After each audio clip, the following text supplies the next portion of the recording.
Very very good morning बच्चों। Welcome to Wings IAS the Hindu के current affairs analysis में आप सभी का स्वागत है। It is presented by me Pritpal Singh and today is 16th of January. So quote of the day से हम शुरू करेंगे हर बार की तरह। And what is quote of the day? A person who never made a mistake never tried anything new. It is said by whom? Albert Einstein. So Albert Einstein कहते हैं कि जिसने कभी कोई न्यू चीज नहीं ट्राई की उसने कभी कोई मिस्टेक भी नहीं की। सो दैट मीन्स अगर आप कोई भी न्यू चीज ट्राई करेंगे so mistakes are bound to happen. So mistake से मत घबराइए, आप बस न्यू चीजें ट्राई करते जाइए and eventually you will succeed. Now coming to this slide, ये हमने फर्स्ट अपने लेक्चर में डिस्कस की थी। जिसने नहीं देखी होगी अपना हमारा फर्स्ट लेक्चर जाके देख ले। उसमें we have covered why should we read newspapers in detail. Now coming to today's newspaper, आज का न्यूज़पेपर कुछ इस तरह दिख रहा है। अग्निवीर के रिलेटेड, बॉर्डर विलेजेस के रिलेटेड, मेंबर ऑफ पार्लियामेंट के रिलेटेड एंड एनडीएमए ने कुछ बोला है उसके रिलेटेड आज के न्यूज़पेपर में न्यूज़ है फ्रंट पेज पे। ओके, नाउ आज के इंपॉर्टेंट टॉपिक्स आज हम ये सब कवर करने वाले हैं। So let's start it one by one. First topic is government arms civilians in border villages. That is government ने सिविलियंस को आर्म्स प्रोवाइड की हैं कुछ बॉर्डर विलेजेस में। सो इसको हम डिटेल में देखते हैं। फर्स्टली हम समझ लेते हैं बेटा कि what are village defence committees. ठीक है, what are village defence committees. अब आपको पता होगा कि मिड 1990s में जब मिलिटेंसी काफी राइज पे थी जेएनके में, उस टाइम विलेज डिफेंस कमिटीज बनाई गई थी इन सेवरल डिस्ट्रिक्ट्स। किश्तवाड़, डोडा, रामबन, इन सब डिस्ट्रिक्ट्स में विलेज डिफेंस कमिटीज बनाई गई थी। And in village defence committees में कौन थे? जो रेजिडेंट्स थे रिमोट हिली विलेजेस के, वो इस कमिटीज में शामिल थे। एंड उनको क्या दिया गया था? उनको वेपन्स प्रोवाइड किए गए थे एंड आर्म्स ट्रेनिंग प्रोवाइड की गई थी सो that they can defend themselves. Because army की पॉपुलेशन, आर्मी इतनी ज्यादा नहीं थी कि हर एरिया में जा पाए, तो इसीलिए सिविलियंस को उन्होंने आर्म्स ट्रेनिंग देना शुरू कर दी एंड उनको वेपन्स प्रोवाइड करना शुरू कर दिए so that they also can defend themselves and tackle the militants. Okay, so village defence committees हमने पढ़ लिया। अब न्यूज में ये क्यों है? बिकॉज विलेज डिफेंस कमिटीज को रीनेम कर दिया गया as village defence guards. Okay, and ये लास्ट ईयर होम मिनिस्ट्री ने एक नोटिफिकेशन इशू की थी। उसमें ये बताया गया था कि new scheme is being launched where VDCs have been renamed as village defence guards. Okay, so that is why it becomes very very important. अब in VDGs also, village defense guard also, civilians would be provided with a gun, मतलब उनको gun provide की जाएगी and 100 rounds of ammunition provide की जाएगी। Goal same है, goal is to defend themselves and defend the territory. Goal is same, but बस नाम change कर दिया, अब नाम हो गया विलेज डिफेंस गार्ड्स। अब थोड़ी कुछ और इन्फॉर्मेशन जान लेते हैं इसके बारे में। या so both VDGs and VDCs are group of civilians. ये हमने पहले ही डिस्कस कर लिया कि सिविलियंस के ग्रुप्स होंगे ये, जिनको गन्स एंड एम्यूनेशन प्रोवाइड की जाएगी मिलिटेंट्स को टैकल करने के लिए अगर इन केस कोई अटैक हो जाता है एंड सिक्योरिटी ब्रीच हो जाती है तो। अब ये किसके अंडर काम करेंगे? They will work under the direction of SPs and SSPs. दो जो उस डिस्ट्रिक्ट के एसपीज या एसएसपीज होंगे उनकी डायरेक्शन में ये वीडीजीज काम करेंगे। ओके, नाउ अब इसके हमने पॉजिटिव्स देखे कि it will protect people, it will act as a defence mechanism. But इसके काफी नेगेटिव्स भी हाईलाइट हुए थे जब ये मिड 1990s में ऑर्गेनाइज किया गया था। सो उसका हम कुछ पढ़ लेते हैं। सबसे पहली चीज, इनके अगेंस्ट एलिगेशन लगी थी of human rights violation. That is उन्होंने ह्यूमन राइट्स वायलेट किए हैं वैली में या फिर और भी डिस्ट्रिक्ट्स में जेएनके की। ह्यूमन राइट्स वायलेशन हुए हैं through this VDCs, village defence committees. Okay, also other crimes के एलिगेशंस लगे थे, for example murder, rape, extortion, इन सब चीजों के। एंड एक ट्रिवियल नहीं, सॉरी, इंपॉर्टेंट डेटा मैं आपको बता देता हूं कि जेएनके की लेजिस्लेटिव असेंबली में एक डेटा रखा गया था इन 2016 कि अराउंड 28,000 सिविलियंस, मतलब approximately, were serving in 4200 वीडीसीज। 4200 village defence committees बनाई गई थी एंड उसमें कुछ करीब 28,000 सिविलियंस वर्क कर रहे थे। And one more fact is कि उनके अगेंस्ट 221 एफआईआर रजिस्टर हुई थी एंड 23 केसेस मर्डर के, 7 केसेस रेप के, ये 15 केसेस राइटिंग के एंड एनडीपीएस एक्ट के अगेंस्ट 3 केसेस हुए थे। ओके, सो एक फैक्ट है, इसमें ये आप कोट कर सकते हैं अगर मेंस के आंसर में आएगा कि what are the negatives of village defence committees, तो आपने पॉजिटिव्स भी बताने हैं, नेगेटिव्स भी बताने हैं। Okay, now coming to next part is, ये एक छोटा सा बस एक फैक्ट है, फैक्ट या फिर एक एग्जाम्पल है जो आपने बस अपने मेंस आंसर में कोट कर देनी है। अगर आप कोई नोट्स बना रहे हैं तो उसमें बस इसको ऐड कर लीजिए कि डॉक्टर दीदीज एक इनिशिएटिव है सोशल कैपिटल को इनहांस करने के लिए in rural Jharkhand. And what is doctor didis, मतलब it is a group of empowered women जो कि झारखंड में एनिमल्स को वैक्सीनेशन और वो सब क्या कहते हैं जो फैसिलिटीज हैं वो प्रोवाइड करा रही हैं। So they are like doctor didis. Okay, मतलब उनको थोड़ी हेल्थ जो उनकी इंप्रूव करने के लिए एनिमल्स की, जो पोल्ट्री पोल्ट्री एनिमल्स हैं, गोट्स हैं, शीप्स हैं, उन सबको थोड़ा उनकी हेल्थ इनहांस करने के लिए जो एक social capital initiative rural Jharkhand में है, उन लोग उन जो उन the females who are working there they are known as doctor didis. So ये एक बहुत अच्छा इनिशिएटिव है, आप ये आर्टिकल भी पढ़ सकते हैं न्यूज़पेपर में, एंड इसको आप कोड कर सकते हैं मेंस आंसर में, it will be very helpful for you. Now coming to next topic, एक ईआईए के रिलेटेड आज न्यूज में आया था, EIA environmental impact assessment. So इसको अब हम डिटेल में जानेंगे कि what is an environmental impact assessment and क्या क्या प्रोसेसेस होते हैं। सो एनवायरमेंटल इम्पैक्ट असेसमेंट नाम से पता चल रहा होगा आपको कि एनवायरमेंट पे जो इम्पैक्ट हो रहा है उसको असेस करना, दैट मींस ईआईए। अब फॉर्मल डेफिनेशन एक बार देख लेते हैं। UNEP United Nations environment programme ने बोला था कि EIA is a tool used to identify the environmental, social and economic impacts of a project prior to decision making। मतलब फॉर एग्जाम्पल आप एक मेट्रो कंस्ट्रक्ट कर रहे हैं, ठीक है, उससे पहले उसका EIA होगा, दैट इज उसका एनवायरमेंटल इम्पैक्ट जज किया जाएगा कि उस प्रोजेक्ट से एनवायरमेंट में क्या इम्पैक्ट होने वाला है, what will be the environmental, social and economic impact of a project. And project शुरू होने से पहले ही उसका इम्पैक्ट एक बार एनालाइज किया जाएगा, सो दैट डिसीजन लिया जाए कि इस प्रोजेक्ट में आगे बढ़ा जाए, जाना चाहिए कि नहीं जाना चाहिए। सो वो एक असेसमेंट जो की जाती है, that is known as environmental impact assessment. I hope आप सभी को समझ आया होगा। तो इसमें क्या क्या प्रोसेस फॉलो किया जाता है वो हम एक बार देखेंगे। First is screening. मतलब स्क्रीनिंग में कुछ नहीं होता, they just screen the basic data, जो बेसिक डेटा एंड फैक्ट्स हैं उस प्रोजेक्ट के रिलेटेड, उसको बस नॉर्मल स्क्रीनिंग करेंगे। देन स्कोपिंग, दैट इज थोड़ा उसमें इन डेप्थ जाएंगे, उसके स्कोप को एनालाइज करेंगे कि क्या ये प्रोजेक्ट है, क्या इसका इम्पैक्ट हो सकता है।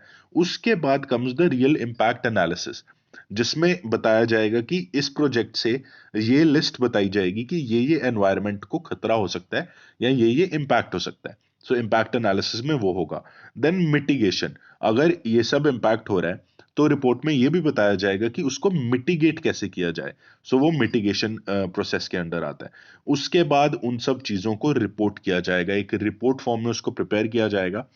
आफ्टर दैट जो उस लोकेलिटी का एरिया होगा, वो एरिया होगा जिस जहां पे प्रोजेक्ट बनने वाला है, वहां पे पब्लिक हियरिंग रखी जाएगी। सो it is very important, public hearing रखी जाएगी। कॉमन लोकेलिटीज से लोगों को बुलाया जाएगा, सिटीजन्स को बुलाया जाएगा। देन उनसे उनके व्यूज जाने जाएंगे about that project and about the impact assessment. So this is very crucial part of this process, whole process. Then पूरा जो EIA रिपोर्ट बनेगी उसका एक रिव्यू होगा। अब पब्लिक हियरिंग हो गई एंड उसका एक रिव्यू होगा through experts, committee of experts review करेंगे उसका एनवायरमेंटल इम्पैक्ट असेसमेंट रिपोर्ट का। लास्ट में उस पर डिसीजन लिया जाएगा कि should we go ahead with the project और प्रोजेक्ट को बनाना फिजिबल नहीं है। ओके, सो ये डिसीजन लिया जाएगा एंड उसके बाद पोस्ट मॉनिटरिंग होगी। फॉर एग्जांपल अगर उन्होंने कुछ वेज सजेस्ट किए, कमिटी ने कुछ वेज सजेस्ट किए कि आप प्रोजेक्ट से प्रोजेक्ट बना सकते हैं बट आपको कुछ वेज फॉलो करने पड़ेंगे जिससे एनवायरनमेंट को कम से कम डैमेज हो, सो वो पोस्ट मॉनिटरिंग में देखा जाएगा। That is after making the decision, monitoring होगी उस डिसीजन की, that is known as post monitoring. इस पूरे प्रोसेस को हम कहते हैं environmental impact assessment. I hope you are understanding, it's a very important environment का कॉन्सेप्ट एंड आपके मेंस के सिलेबस में तो ये डायरेक्टली टॉपिक मेंशन्ड है। सो ये प्री में भी पूछा जा सकता है एंड मेंस में भी। मेंस में तो it is very high chance कि इसके रिलेटेड कोई क्वेश्चन आ जाए। Okay, now next news, What led to the governor CM rift in Tamil Nadu? अब तमिलनाडु में आपको पता होगा कि governor was addressing the legislative assembly, उसमें भी उनको जाना पड़ा एंड वापस जाना पड़ा बीच में अपनी स्पीच छोड़कर। सो गवर्नर और चीफ मिनिस्टर के बीच में रिफ्ट चल रही है तमिलनाडु में। अब हम, ये तो एक न्यूज आर्टिकल हो गया, बट हमने एग्जाम पॉइंट ऑफ व्यू से क्या कवर करना है? हमने गवर्नर के बारे में, गवर्नर की पावर्स के बारे में इसमें कवर करना है कि what is the extent of governors power. तो उसको देखते हुए हम देखते हैं कि सबसे पहले हम देखते हैं what is who is a governor, मतलब how is governor related to a state. Chief minister तो हमें पता है he is head of the state और head of the government in the state, उनको इलेक्ट किया जाता है, बट गवर्नर के बारे में लोगों को कम पता होता है। सो let's discuss about it. First of all, in India governor is a nominal head, मतलब रियल पावर्स सारी चीफ मिनिस्टर के पास हैं। जैसे हमारी पूरी कंट्री में real powers are with the prime minister and president is a nominal head. So उसी तरह स्टेट में governor is a nominal head, जो रियल पावर्स हैं they are with the chief minister of the state. Also president, आपको पता होगा, president को elect किया जाता है थ्रू इनडायरेक्ट इलेक्शंस। जो मेंबर ऑफ पार्लियामेंट्स हैं, मेंबर ऑफ लेजिस्लेटिव असेंबलीज हैं, वो वोट करते हैं प्रेसिडेंट ऑफ इंडिया के इलेक्शन में। बट गवर्नर्स के कोई इलेक्शन नहीं होते। गवर्नर्स को जस्ट सिलेक्ट किया जाता है बाय द यूनियन गवर्नमेंट। वो बस गवर्नर्स सारी स्टेट के खुद सिलेक्ट करती हैं एंड गवर्नर्स अपॉइंट हो जाते हैं। गवर्नर्स में no election is involve. It's a very very important fact. Also governor एक नॉमिनल हेड तो है ही है, साथ में governor is the constitutional head of the state as well. मतलब constitutionally who is head of the state अगर आपसे कोई पूछे तो वो है गवर्नर। एंड अगर आपसे पूछे in real terms, in real power basis, who is head of the government in state, वो आप बोलेंगे chief minister. But who is constitutional head of a state, वो गवर्नर हो जाएंगे। ओके। ऑल्सो ये एक ब्रिज का काम करते हैं, एज अ लिंक काम करते हैं between union and state governments, because union governments ने ही गवर्नर्स को अपॉइंट किया होता है एंड गवर्नर स्टेट्स में होते हैं। So governor acts as a bridge between union government and state government. Okay. अब एक और बहुत इंपॉर्टेंट चीज है डिस्क्रिशनरी पावर्स को लेकर। इसके रिलेटेड ही अब काफी टसल चल रहा है तमिलनाडु में। सो डिस्क्रिशनरी पावर्स क्या होती हैं गवर्नर के पास? अब what is a discretionary power?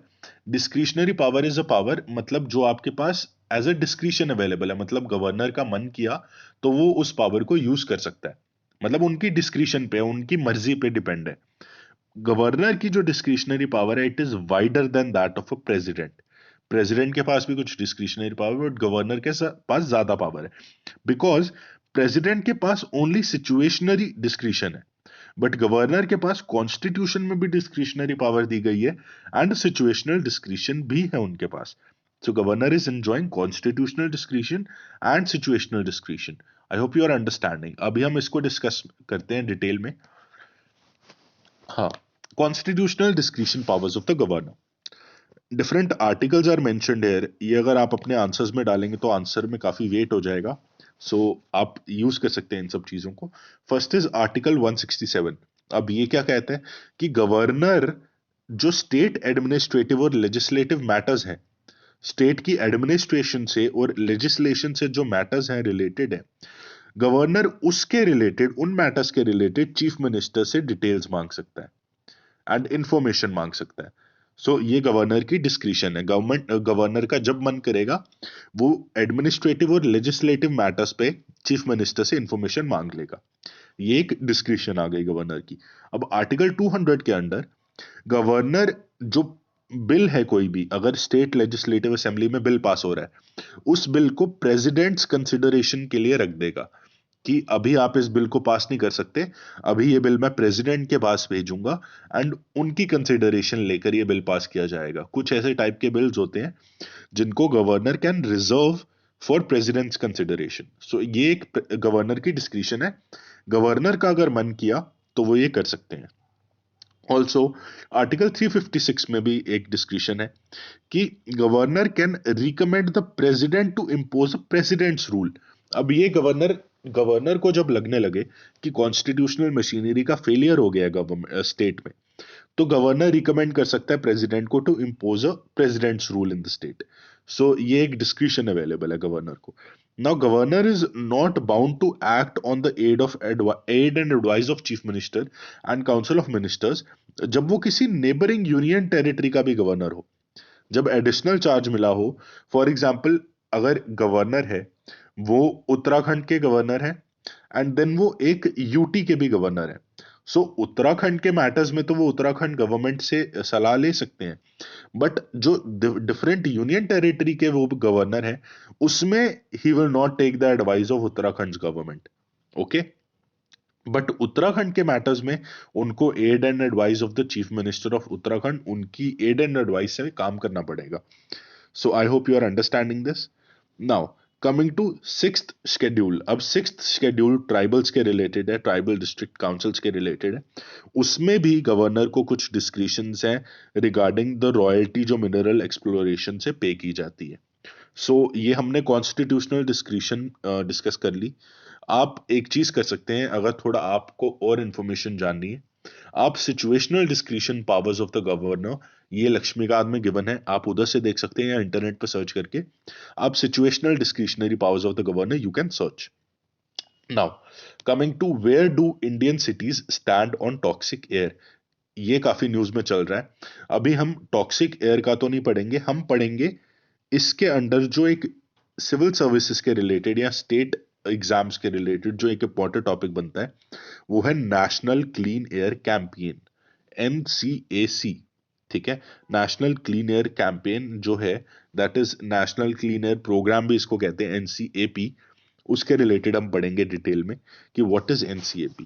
Firstly, national clean air programme launch किया गया था 2019 में, एंड इसका मेन रोल था to commit funds and set targets जो कि 131 most polluted cities of India के रिलेटेड है। मतलब कि ये फंड्स कमिट करेंगे एंड टारगेट सेट करेंगे for 131 most polluted cities in India. And ये 131 कौन सी सिटीज हैं? They these are the non attainment cities, that is इन्होंने जो national ambient air quality standards NA, एक सेकेंड आपको विजिबल नहीं होगा, हाँ, NAAQS के अंडर जो स्टैंडर्ड सेट किए गए थे, जिन सिटीज ने उसको मीट नहीं किया था, वो है 131 most polluted cities in India, and उनको नॉन अटेनमेंट सिटीज भी कहा जाता है। उन सिटीज में जो fund commit and target setting करेगी, उस ऑर्गेनाइजेशन को हम NCAP कहते हैं, that is national clean air programme. Okay, and जो NAAQS था, national ambient air quality standards, 2011 से 15 तक चला था वो। It was under what? It was under the national air quality monitoring programme. एक national air quality monitoring programme launch किया गया था to monitor the air quality in a country, कि एयर क्वालिटी वर्स है या बहुत अच्छी है या बहुत ही ज्यादा बुरी है, उसको मॉनिटर करने के लिए एक प्रोग्राम चलाया गया था known as national air quality monitoring programme, and उसके अंडर ये NAAQS आया था, that is national ambient air quality standards. It's very important for your prelims perspective. Okay, now अब ये सब तो ठीक है। अब न्यूज में आप सुनते होंगे कि पर्टिकुलेट मैटर के बारे में काफी सुनते होंगे, जब भी आप पोल्यूशन की न्यूज सुनते होंगे तो कि particulate matter has increased, it has decreased. So we'll discuss what is a particulate matter. First of all, particulate matter is nothing जब सॉलिड पार्टिकल्स और लिक्विड ड्रॉपलेट्स जो एयर में फाइंड की जाती हैं, वो जब मिक्स हो जाएं एयर में, जब जो solid particles of pollution and liquid droplets found in the air they get mixed, तो उस मिक्सचर को we call as particulate matter. And उससे विजिबिलिटी खराब हो जाती है, स्मॉग आ जाती है, एंड काफी ज्यादा पोल्यूशन हो जाती है एयर में। उसको हम कहते हैं पर्टिकुलेट मैटर। अब इसके नॉर्मली दो टाइप्स की बात होती है, PM10 and PM2.5, that is particulate matter 10 micrometres के जो है या उससे कम, या पर्टिकुलेट मैटर 2.5 जो मिलीमीटर्स के हैं, माइक्रोमीटर्स के हैं, सॉरी माइक्रोमीटर्स के हैं, एंड उससे कम, they are known as PM2.5। अब इसको इनहेल भी कर सकते हो आप, so they are very very dangerous. PM2.5 के जो हैं उनको इनहेल भी किया जा सकता है, and they are very very dangerous. And PM10 जो है, दे आर जनरली 10 माइक्रोमीटर्स और स्मॉलर। सो ये आपको पता होना चाहिए, एंड उनको भी इनहेल किया जा सकता है PM10 को। So both are very very dangerous for our health also, for our environment also, and for our air quality also. So I hope you understood something. Now एक आर्ट एंड कल्चर के related एक news article आया था आज के newspaper में कि मकरा विलकू मकरा विलकू फेस्टिवल है जो सबरीमला अयप्पा टेम्पल में ऑर्गेनाइज किया जाता है। अब इसके बारे में थोड़ा सा एक ओवरव्यू ले लेंगे and then we'll move on. What is Makara Vilakku festival in Sabarimala? ये अगर आपको आर्ट एंड कल्चर में क्वेश्चन आ गया, so you should know something about it. Okay, so ये तो आपको बता दिया मैंने कि it's celebrated at lord Ayyappa at Sabarimala. अब ये है क्या? It is a annual 7 day festival. ठीक है, Makaravilakku it's a annual 7 day festival जो कि बिगिन होता है on the day of Makar Sankranti. Makar Sankranti when the sun is in summer solstice, उस उस टाइम पे जो एक फेस्टिवल बिगिन होता है, it's 7 day annual festival, annually celebrate किया जाता है, that is known as Makaravilakku festival. अब इसमें हाईलाइट क्या है कि there is appearance of Makar Jyoti, a celestial star which appears on the day of Makar Sankranti on the top of Kantamala hills. So एक celestial star appear होता है मकर ज्योति इस event पे and on the day of Makar Sankranti at the top of Kantamala hills. So this you should know as a fact. Okay. And ये कैसे होता है? एक रिचुअल होता है गुरुथी करके जिसमें ऑफरिंग की जाती है gods and goddesses of wilderness को। सो उस रिचुअल से, गुरुथी के रिचुअल से ये जो मकर विलक्कू फेस्टिवल है ये एंड होता है। सो बस इतना सा हम जानेंगे, अब ज्यादा डिटेल में नहीं जाएंगे, बस एक ओवरव्यू ले लिया हमने कि अगर आपसे क्वेश्चन पूछा जाए तो you are not in disarray, कि आपको पता ही नहीं हो कि आंसर क्या है। ओके, नाउ एक चाइनाज चुन्युन करके एक है, माइग्रेशन होती है, लार्जेस्ट एनुअल माइग्रेशन चाइना में होती है, वो अभी काफी न्यूज में है। So will discuss what is China's Chunyun. Okay, या हाँ, so it is the largest annual human migration across the world. मतलब पूरे वर्ल्ड में जो लार्जेस्ट एनुअल ह्यूमन माइग्रेशन है वो चाइना में होती है and it is known as Chunyun. And ये अभी रिसेंटली स्टार्ट हुई है बीजिंग में। ओके, एंड पहले तो कुछ साल ये बंद रही थी because of the strict zero Covid policy जो चाइना में थी, कोविड के रिस्ट्रिक्शंस थे। बट अब इस साल 2023 में ये फिर से स्टार्ट हुई है and it is known as Chunyun. अब होती क्यों है ये माइग्रेशन, क्यों होती है? इंटर कंट्री माइग्रेशन हो रही है ये, सॉरी इंट्रा कंट्री माइग्रेशन हो रही है। एक कंट्री के अंडर ही माइग्रेट कर रहे हैं लोग from one city to different city. Why it is happening? It is happening because of the Chinese new year. So लोग अपने अपने घर जाते हैं, देन टेम्पल्स विजिट करते हैं, बहुत जगह विजिट करते हैं। सो चुनियन में it is known as Chinese new year and ये एक काफी सेलिब्रेटेड मतलब चीज है चाइना में। एंड ये ल्यूनर कैलेंडर के हिसाब से अपना न्यू ईयर सेलिब्रेट करते हैं। सो अभी वो पीरियड शुरू हो गया है चाइनीज न्यू ईयर का, सो इसीलिए people are travelling so much. And ये चुन्युन बस आपको पता होना चाहिए, कभी कभार ये ऐसा एज अ लाइक फैक्ट पूछ लेते हैं या फिर एक एज अ वर्ड डिस्क्रिप्शन पूछ लेते हैं कि चुन्युन का मीनिंग पूछ लिया आपसे, कि आपको पता होना चाहिए कि it is related to Chinese new year and China के रिलेटेड है। ऑल्सो एक और न्यूज थी एफएसआईबी के रिलेटेड। ठीक है, कि एफएसआईबी ने कुछ बोर्ड ऑफ डायरेक्टर्स अपॉइंट किए हैं बैंक्स के कुछ, तो वो सब न्यूज थी। अब व्हाट इज एफएसआईबी?